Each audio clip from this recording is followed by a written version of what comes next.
नमस्कार। Surface area volume के 11वें video में हम आपसे चर्चा करने जा रहे हैं और मैंने एक क्वेश्चन लिया है। क्वेश्चन बहुत अच्छा है। आप देखें, मैंने कहा इस क्वेश्चन में जो है, if the radius of a cylinder is doubled, यानी एक ये सिलेंडर है, एक ये सिलेंडर है आपका,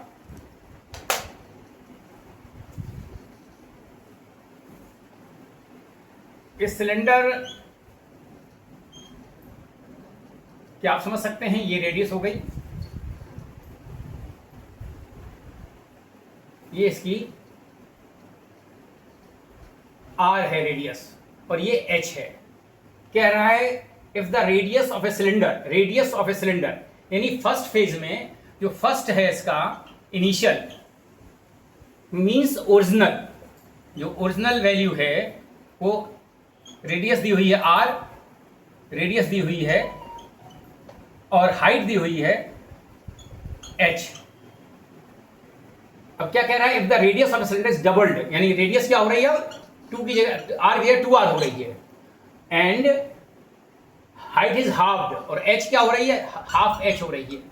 रेडियस डबल हो गई, हाइट हाफ हो गई, तो कह रहा है prove that the volume will be doubled. अब वो कह रहा है इसका जो वॉल्यूम है और ये जो इसका वॉल्यूम है, ये वॉल्यूम जो है इसके डबल के बराबर आएगा। ये आपको क्या करना है, ये आपको निकालना है कि जो ये है आपका, ये मान लीजिए V1 है और ये V2 है, तो V2 बराबर क्या होगा, 2V1।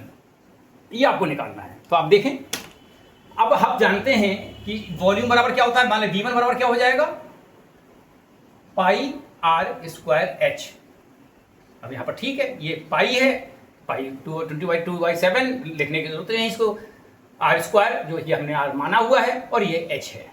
ठीक है, अब जब डबल हो गई तो हम यहाँ पर V2 में क्या रखेंगे, V2 में क्या रखेंगे, इसका अभी यहाँ पर ये नहीं है, ये तो प्रूव करना है हमको। अब यहाँ पर V2 जब निकालेंगे तो क्या लिखेंगे, 2 पाई आर स्क्वायर, आर की जगह 2r, यहाँ क्या लिखेंगे, V2 equals to pi r square h formula होता है, इसमें लिखेंगे पाई आर की जगह 2r स्क्वायर और h की जगह लिखेंगे h/2।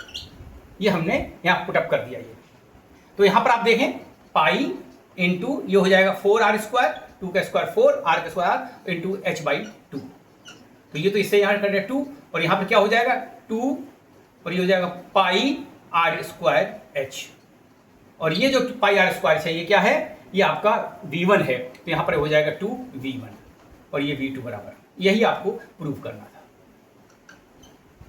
ये इसका प्रूफ है। कभी कभी देखने में सवाल लगता बहुत टिपिकल है, हमारे स्टूडेंट्स जो हैं ऐसे सवालों को जल्दी ध्यान नहीं देते हैं या उसे छोड़ देते हैं, जबकि ऐसे सवालों का अगर कॉन्सेप्ट आपका क्लियर है तो ऐसे सवालों को करने में, प्रूव करने में आपको दिक्कत नहीं होगी। सिर्फ कॉन्सेप्ट की बात यहाँ पर है, सवाल देख के डरने की बात नहीं है। सवाल अगर आपके समझ में आता है, सवाल को आपने सही ढंग से समझा है, एप्लीकेशन फॉर्मूला आपका सही है, तो आपको ऐसे सवालों को करने में दिक्कत नहीं होगी। जुड़े रहिए, हमारे वीडियोज़ को आप शेयर कीजिए, उन पर कमेंट कीजिए और हमारे चैनल को सब्सक्राइब कीजिए। बहुत बहुत धन्यवाद, आभार।